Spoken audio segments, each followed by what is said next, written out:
Alright, so the generator when we pulled in yesterday ran for a while, shut off. I pulled the gas hose off, put it back on, it worked, then again it wouldn't work, and eventually when I was priming it there was no gas coming out of the hose. So I either need to replace the fuel filter or replace the fuel pump. And I don't have a fuel pump, so I'm going to try the fuel filter.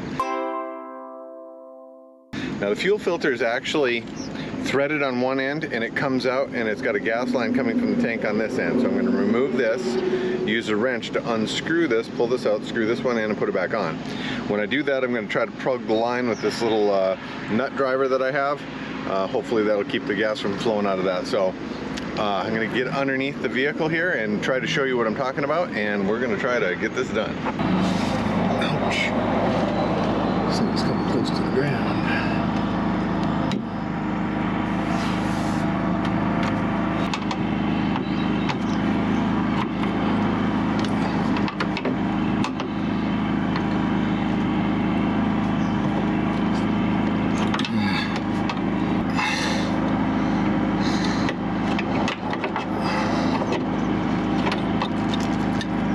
Okay, so now I think I might have a bad fuel filter because this one seems to be draining through here.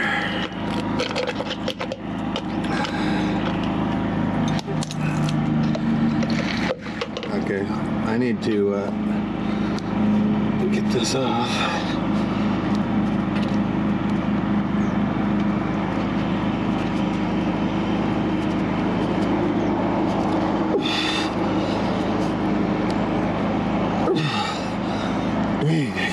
That off. So I got under there. I couldn't get the gas line off of the filter. It was really stuck on there for some reason. So I removed the filter with a box wrench while it was still attached there. When I pulled it off, of course it started leaking, so I had to hold it. And as I was trying to, giving it everything I got to get it off of the filter, it wouldn't come off. So I went to use a pair of pliers to kind of help me. Well, then the line broke, caused a ruckus, actually got gas on the camera, and then all down me. But I got that cut, got it plugged, and then putting the new fuel filter back in, I used a 1/2-inch socket instead of the box wrench, and that put it in a lot quicker. So now I'm going to put a new air filter in as well. Air filter is pretty easy. It's easy to get to. It's right here on the outside. You got 2 wing nuts. This comes off the slant, kind of goes in towards the inside. There's another wing nut here holding the air filter in. Be careful not to drop the wing nut so you can not lose it. Both those wing nuts are the same, so that one's a little old, a little dirty. And put this new one in. Just kind of wiggle it to get it in there, line it up with the hole. There we go. Put the wing nut back on, the first part. Let me just say I really smell like gas right now because I've got it all over my body, all over my arm. That was fun. And by the way, ethanol gas, not that pleasant to siphon. You siphon it, it'll light you up. It's definitely, that alcohol that's in there is not pleasant. Makes your tongue burn.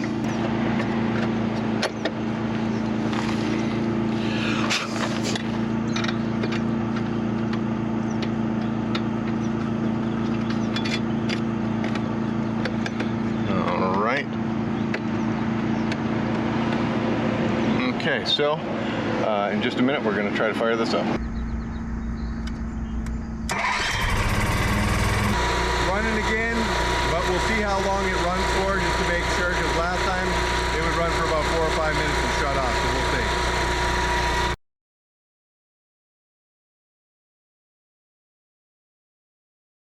see. So underneath it comes in, I just replaced this fuel filter. Here's the line. It doesn't look super dry rotted, but it actually, it's just not in good shape. And the issue with this though is it follows along the frame rail back to the top of the gas can. I traced the line along the frame and put blue tape on it as it went along, and you can see it continues on back over top of the tank. Okay, so going under this thing, it's pretty darn tight, so you kind of got to pick and choose where you come in at.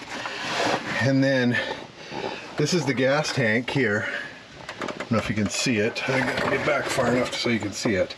And then right up above is where we're going to be looking at. I don't know if you can see it in the picture, but there is a metal piece coming up, and then there's a little nut driver there. That's where the line comes in. Make sure you chock your wheels. Also put on your emergency brake, and just be careful while you're under there because it is a tight squeeze. I'm going to put a hat on simply so I don't cut the top of my head off while I'm underneath there.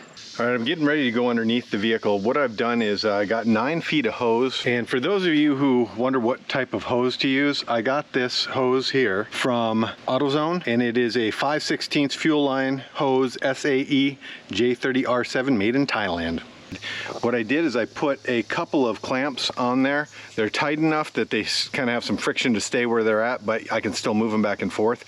So once I get up there, I put 2 on in case one falls off or something, just in case, because it's tight when you get in there.